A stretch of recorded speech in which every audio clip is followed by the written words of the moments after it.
ఓం నమః శివాయ. ఓం నమో నారాయణాయ. కర్మ నివారణ నరదృష్టి నివారణ తులాభార కాల భైరవాయ నమో నమః. ఓం దిగంబరాయ విద్మహే గజవాహనాయ ధీమహి తన్నో కపాల కాల భైరవ ప్రచోదయాతు. ఓం ఇంద్రాణి శక్తి దేవ్యై నమోస్తుతే. హరి ఓం. మా ఛానల్కి స్వాగతం. చూస్తున్న వీక్షకులకు ప్రేక్షకులకు ప్రియ కాల భైరవ భగవద్బంధువులకి స్వాగతం పలుకుతూ మమ్మల్ని ఎంతగానో ఆదరిస్తూ ఉండబడినటువంటి ప్రియ సోదర సోదరీమణులకు, సనాతన ధర్మ సంరక్షకులకు, జ్యోతిష్య అభిమానులకు గురువుల యొక్క ఆశీస్సులు అందరిపైన ఉండాలని, అందరికీ శ్రీ కపాల కాళ భైరవ స్వామి ఆశీస్సుల చేత అందరూ నిండు నూరేళ్ల ఆయురారోగ్యాల చేత విద్యార్థులకు విద్య, ఉద్యోగస్తులకు వ్యాపారస్తులకు వ్యాపార ఆకర్షణ, ధనాకర్షణ కలిగి ఎవరికి ఎలాంటి కష్టాలు లేకుండా ఐశ్వర్యాన్ని, ఆనందాన్ని, కష్టపడే తత్వాన్ని ప్రసాదించాలని కాళభైరవ స్వామిని కోరుకుందాం. 16/7/2024 నుండి 31/7/2024 వరకు పుట్టినటువంటి వారందరికీ కూడా ముందస్తుగా జన్మదిన శుభాకాంక్షలు. గతంలో వివాహం చేసుకున్న వారికి వివాహ వార్షికోత్సవ శుభాకాంక్షలు. ద్వాదశ రాశుల్లో గ్రహ గమనాల్ని వీక్షింపచేద్దాం. వృషభ రాశిలో కుజుడు మరియు దేవగురు బృహస్పతి సంచార స్థితి. కర్కాటక రాశిలో రవి బుధ సంచార స్థితితో బుధాదిత్య రాజయోగం మరియు శుక్రుడు అక్కడే సంచార స్థితి. కన్యరాశిలో కేతు సంచార స్థితి. కుంభరాశిలో శని భగవానుడు స్వక్షేత్ర వక్ర గమన సంచార స్థితి. మీనరాశిలో రాహు సంచార స్థితిలో ద్వాదశ రాశుల్లో గ్రహ గమనాలు ఈ విధంగా ఉన్నాయి. వీక్షకులకు ప్రేక్షకులకు అందరికీ కూడా తొలి ఏకాదశి పండగ శుభాకాంక్షలు. అలాగనే మనకు ఆషాఢ మాస ప్రారంభము. ఆషాఢం అనగానే హైదరాబాద్ అనగానే ఆషాఢం అని గుర్తొస్తుంది. ఎందుకనగా మనమందరము కూడా ఇంటిని శుద్ధి పెట్టుకొని వేపాకులతో మామిడాకులతో ఇల్లంతా చక్కబెట్టుకొని అమ్మవారికి బోనమెత్తుకొని అమ్మవారి యొక్క ఆశీస్సులు పొందుతాం. ఎందుకనగా మనకు చర్మ వ్యాధులు కానీ, అంటువ్యాధులు కానీ, మచూసి లాంటి వ్యాధులు రాకుండా ఉండడం కోసము గ్రామము అంతా, వీధి అంతా, తెలంగాణ రాష్ట్రం అంతా కూడా వేపాకులతో పసుపు నీళ్ళను చల్లడం వలన అంటువ్యాధులు రావు. అలాగనే మన భారతదేశ సాంప్రదాయంలో మన పండగలకు ఒక్కొక్క దానికి ఒక్కొక్క రకమైన ప్రత్యేకత ఉంటుంది. బోనం అనగానే మనకు అమ్మవారికి సేవ చేసుకోవడం, ముక్కులు చెల్లించుకోవడం, ఆడపడుచులను పిలుచుకోవడం, వారికి చీరలు సారెలు పెట్టడం, అమ్మవారిని మనమందరము కూడా మన ఇంటి ఆడపడుచుగా భావించడం జరుగుతుంది. పోతురాజులు అందరూ కూడా స్వామివారి యొక్క అమ్మవారి యొక్క సేవలో నిమగ్నమై ఉండడం జరుగుతుంటుంది. కనుక మనమందరం కూడా అమ్మవారి సేవ చేద్దాం, అమ్మవారి యొక్క ఆశీస్సులు పొందుతాం. మన సనాతన సాంప్రదాయాల్ని భావితరాలకు అందించే మానవ ప్రయత్నం చేద్దాం. అలాగనే దక్షిణాయన ప్రారంభము కనుక మనకు ఉపవాసాలు, యజ్ఞాలు, యాగాలు, క్రతువులు చేసుకునేటువంటి ఆయన కనుక మనమందరము కూడా భక్తితత్వంతో ఉందాం, తల్లిదండ్రులను గౌరవిద్దాం, అమ్మవారి యొక్క ఆశీస్సులు పొందుదాం. తులారాశి వారు ఆషాఢ మాస పూర్ణిమ అష్టమి సందర్భంగా ఎలాంటి విధి విధానాలు పాటించడం వలన ఐశ్వర్యానికి, ఆనందానికి, విదేశయానానికి, అద్భుత రాజయోగానికి స్వాగతం పలుకుతారో ఈ వీడియోలో సవివరంగా సంపూర్ణంగా తెలుసుకుందాం. తులారాశిలో ఏ నక్షత్రాలు వస్తాయనగా చిత్తా నక్షత్రంలోని 3వ పాదం, 4వ పాదం, స్వాతి నక్షత్రంలోని 4 పాదాలు, విశాఖ నక్షత్రంలోని 1, 2, 3 పాదములు కలిపితే తులారాశి. చాలామందికి పుట్టినటువంటి కాల సమయంలో డేటా ఆఫ్ బర్త్లు లేనటువంటి కారణం వలన పేరు యొక్క మొదటి అక్షరాన్ని అనుసరిస్తూ ఆ రాశిని తెలుసుకునే ప్రయత్నం చేద్దాం. రా, రీ, శ్రీ, రు, రే, రో, తా, టీ, తు, తే అక్షరాల వారిని తులారాశి జాతకులే. తులారాశి యొక్క అధిపతి శుక్ర భగవానుడు.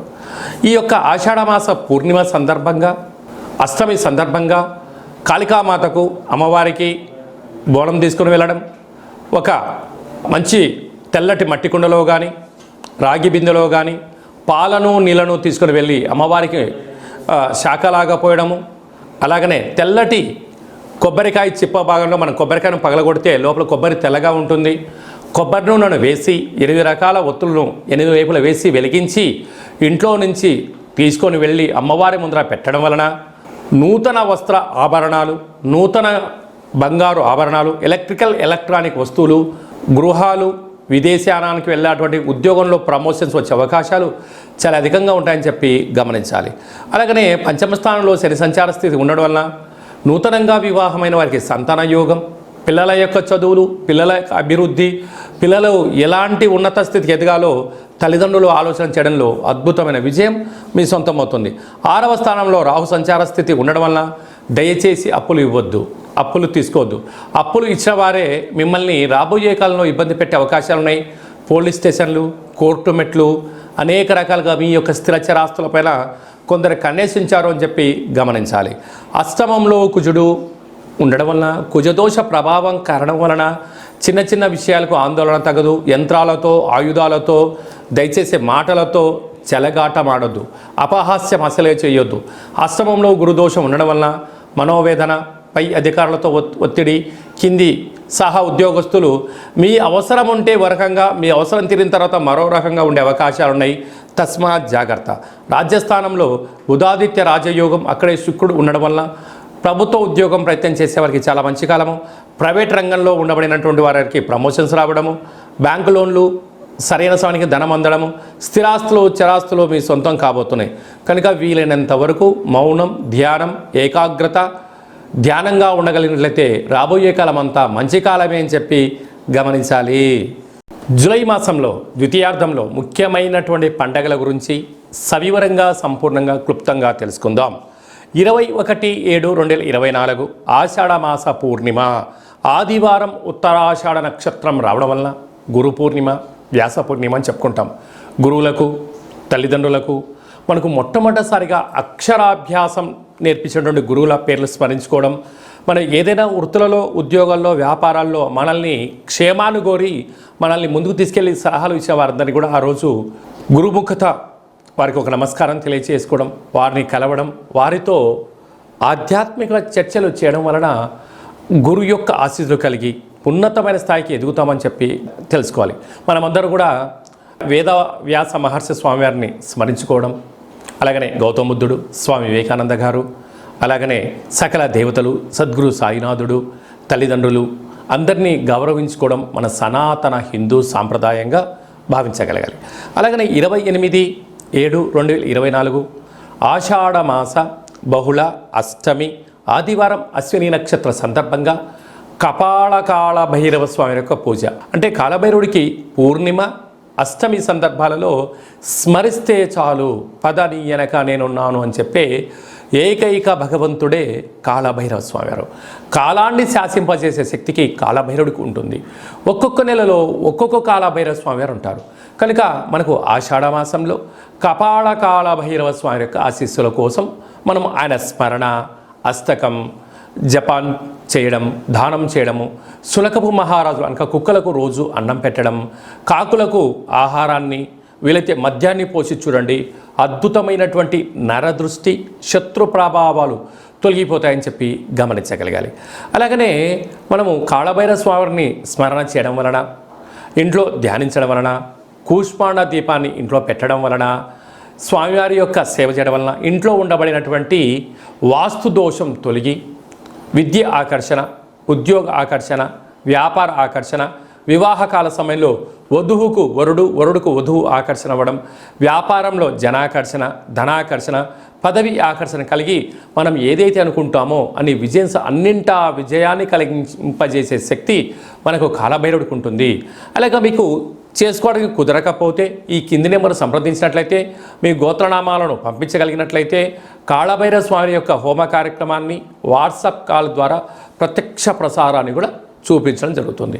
అలాగనే మీ పేరుపైన స్వామివారికి అభిషేకము, కూష్మాండ దీపము, శునకపు మహారాజుల వరకు కుక్కలకు మీ పేరుపైన ఆహారాన్ని ఏర్పాటు చేయడము, కాకులకు మీ పేరుపైన ఆహారాన్ని, మద్యాన్ని కూడా దానం చేయించి అది కూడా మీకు వీడియో కాల్లో కూడా చూపించడం జరుగుతుంది. కనుక ఆసక్తి గలవారు ఈ కింది నెంబర్ సంప్రదించగలరు.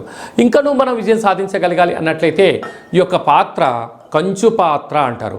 అంటే మనకు రాసులు 12 ఎలా ఉంటాయో 12 రాసులను ఇందులో అచ్చు వేయడం జరుగుతుంటుంది.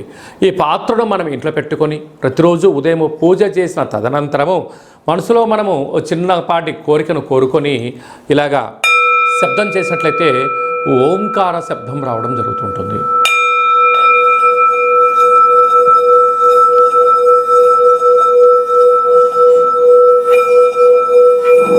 ఇలాంటి ఈ శబ్ద తరంగాల్ని ఇంట్లో సృష్టించడం వలన మనిషి యొక్క దేహంలో ఉండబడినటువంటి షట్చక్రాలు మూలాధార, స్వధిష్టాన, మణిపూర్వక, విశుద్ధ, అనహత, ఆజ్ఞ అనే చక్రాలు వికసింపచేయడము, విద్యాకర్షణ, ఉద్యోగాకర్షణ, వ్యాపార ఆకర్షణ ద్వారా అద్భుతమైన శక్తి మనకు కలుగుతుంది.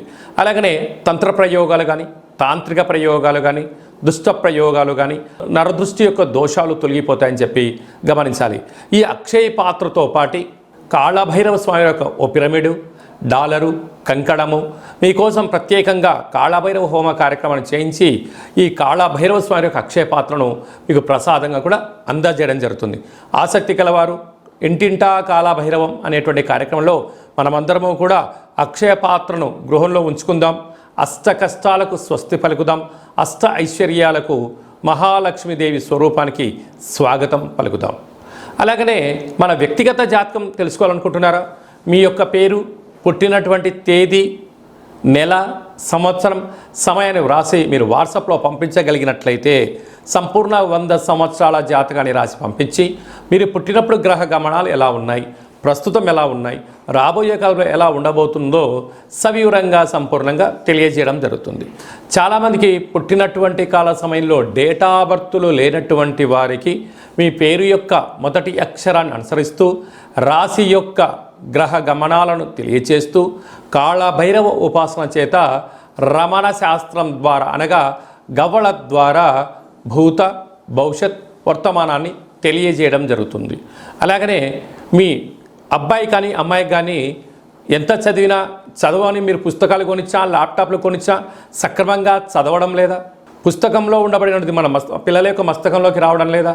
వారి యొక్క జాతకంలో గ్రహ గమనాలు ఏం చెప్తున్నాయి? వాళ్ళు ఎందుకు విద్యపైన ఆసక్తి చూపించట్లేదు, క్రీడలపైన చూపిస్తున్నారు, ఆన్లైన్ గేమ్ పైన ఎందుకు చూపిస్తున్నారు అనేటువంటిది తెలుసుకొని మీరు ప్రవర్తించగలిగినట్లయితే మీ పిల్లలను ఉన్నత ఉజ్వల భవిష్యత్తుకు మీరు స్వీకారం చుట్టగలరు అని చెప్పి గమనించాలి. కనుక వారి యొక్క జాతకంలో ఏం సూచిస్తుంది, ఏం చేసుకుంటే వారు మంచి చదువుకుంటారు అని చెప్పి తెలియజేయడం జరుగుతుంది. మీ అమ్మాయి కానీ అబ్బాయి కానీ వివాహ ప్రయత్నం చేస్తే అవ్వడం లేదా? ఎందుకు అవ్వడం లేదు? జాతకంలో ఎలాంటి యోగాలు ఉన్నాయి, ఎలాంటి దోషాలు ఉన్నాయో తెలుసుకొని మనం ప్రయత్నం చేసినట్లయితే వధువు వరుడు ఆకర్షణ కలిగి వారికి శీఘ్రమే వివాహ ప్రాప్తి కలుగుతుందని చెప్పి గమనించాలి. గతంలో వివాహమైన దంపతులు తరచుగా గొడవ పడుతున్నారా, విడిపోదాం అనుకుంటున్నారా? పోలీస్ స్టేషన్లు, గొడవలు ఎవరికి వారే యమునా తీరే అన్నట్లయితే మీ యొక్క జాతకంలో మీ యొక్క పేర్లలో స్వల్పమైన మార్పులు చేర్పులు చేయడం వలన గొడవలని సర్దుమణిగి ఒకరి కోసమే ఒకరు ఉన్నారా అన్నట్లుగా శ్రీ పార్వతీ పరమేశ్వరులు ఎలా ఉంటున్నారో అలాంటి కలిసి ఉండేటువంటి సలహాలు, సూచనలు కూడా ఇవ్వడం జరుగుతుంటుంది. అలాగే మీకు అబ్బాయి కానీ అమ్మాయి కానీ పుట్టినట్లయితే పేరు యొక్క మొదటి అక్షరం ఏం పెట్టుకోగలగాలి? పుట్టినటువంటి రోజున, తిథి, నక్షత్రము, వారాన్ని బట్టి ఆధ్యాత్మిక నామాలు పెట్టుకోవాలి. భవిష్యత్తు ఉండాలి అనుకుంటున్న వారందరికీ ఈ కింద నెంబర్ సంప్రదించినట్లయితే వాళ్ళ పేర్లను తెలియజేయడం జరుగుతుంటుంది.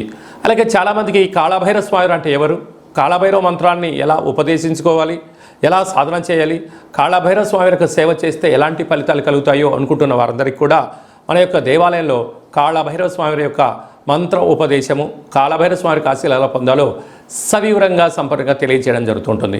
కనుక మన వ్యక్తిగత జాతకం తెలుసుకోవాలనుకుంటున్నట్లయితే ఈ కింద నెంబర్ సంప్రదించి అపాయింట్మెంట్ తీసుకొని సంప్రదించగలరు. అందరికీ కాళభైరవ స్వామి ఆశీలు ఉండాలని కోరుకుంటూ ఆశీర్వచనం.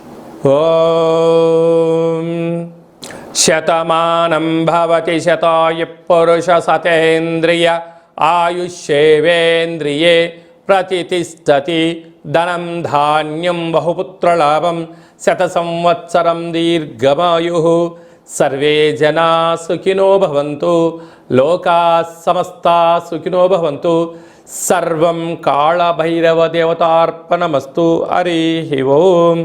ఈ వీడియో మీకు నచ్చినట్టయితే లైక్ చేయండి, షేర్ చేయండి, మా ఛానల్ని సబ్స్క్రైబ్ చేసుకోండి. మేము చేస్తున్న ఆధ్యాత్మికమైన వీడియోలు అందరికన్నా ముందస్తుగా మీరు చూసుకోవాలి అన్నట్లయితే గంట సింబల్ ప్రెస్ చేయండి, పైన ఆల్ అనే బటన్ కూడా తెలియచేయండి. మీ క్షేమాన్ని ఎవరైతే కోరుకుంటున్నారో లేకుంటే మీరు ఎవరి క్షేమానైతే కోరుకుంటున్నారో వారికి కూడా ఈ యొక్క ఆధ్యాత్మికమైన సమాచారాన్ని తెలియచేసి భగవంతుడి యొక్క ఆశీస్సులు పొందగలరు.